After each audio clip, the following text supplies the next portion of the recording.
उपस्थित असलेले विराजी देशमुख, सन्माननीय कल्याणराव लेंगे आणि सर्व शिवसेनेचे आणि महाविकास आघाडीचे नेते सन्माननीय सर्वजण इथे उपस्थित आहेत. सर्वांच्या कार्यक्रमामध्ये स्वागत करतो आणि अतिशय चुरशीची निवडणूक आता अंतिम टप्प्यात आली. बाबाजानी साहेबांनी सांगितलं की महाराष्ट्रामध्ये कुठेही निवडणूक झाली नाही, पण परभणी जिल्हा असा क्रांतिकारी जिल्हा आहे की इथे एकच ठिकाणी निवडणूक होती. शेवटच्या दिवशी कशा प्रकारचं आमच्यावर दडपण होते आम्हालाच माहिती.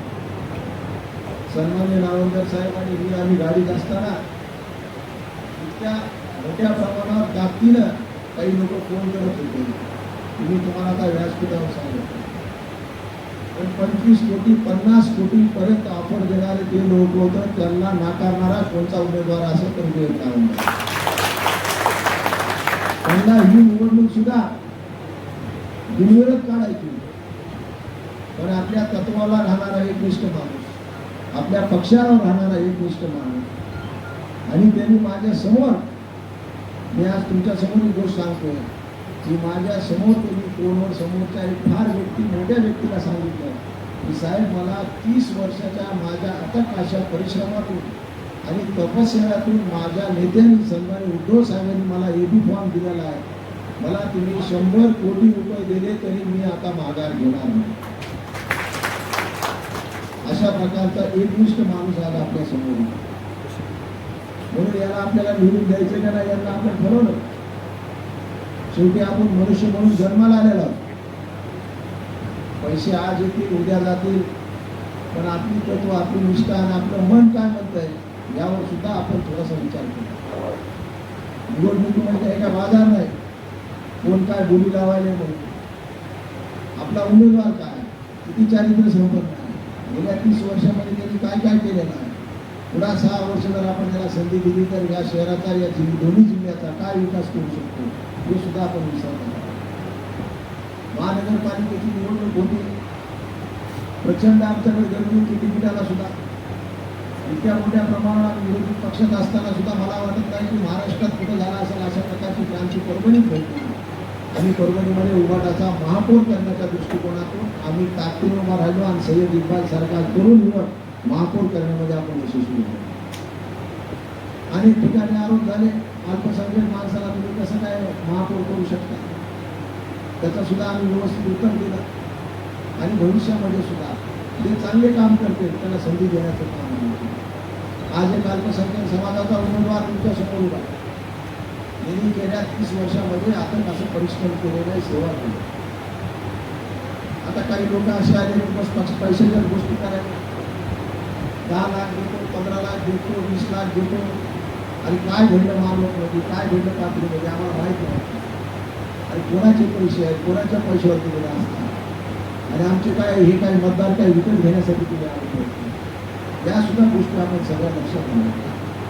आज जर नावंदर साहेबांना वापस 25 कोटी घेऊन गेले असते तरी निवडणूक सुद्धा झाली नसते. पण तुम्ही सर्वसामान्य जनतेला आम्ही काय प्रश्नाचं उत्तर दिलं असतं.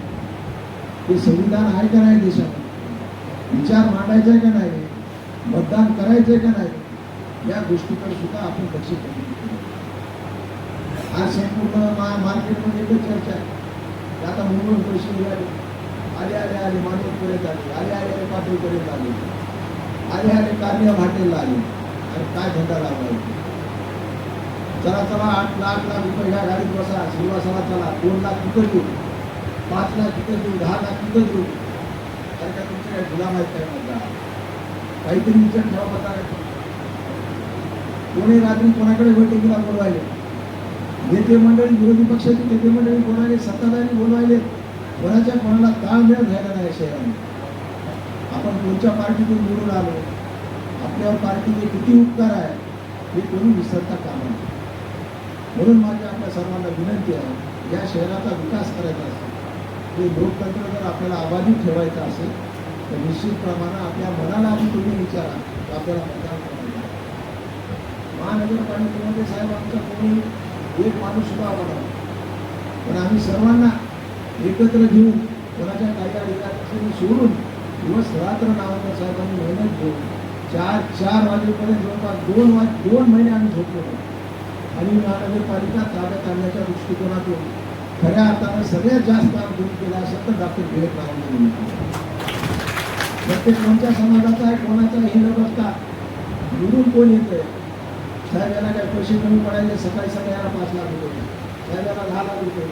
कधी त्यांनी असं बघितलं नाही या कोणत्या समाजाचा आहे कोणत्या वार्डाचा आहे, हे आपल्याकडे येईल का, परत मतदान होईल का, परत मी विधान परिषदेत उभा राहणार आहे माहीत नसताना सुद्धा फक्त चांगली शक्ती इथं कामाला यावं यासाठी त्यांनी काम केलं.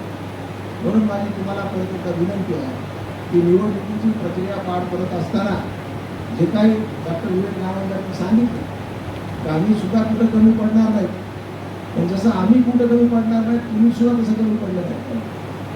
त्यातर आज ह्याच्या गाडीत उद्या त्याच्या गाडीत, आज ह्याच्या घरी उद्या त्याच्या घरी, हे काम तर तुम्ही करू नका, हे पाप करू नका. कारण तुमचा उमेदवार हा सुशिक्षित उमेदवार आहे, ह्याची काय दारूची भरती नाही, ह्याचा काय कॉन्ट्रॅक्ट नाही, ह्याचा काय कोणता क्लब नाही, ह्याची कोणाला लुटलेलं नाही, हे सुद्धा आपण लक्षात ठेवलं.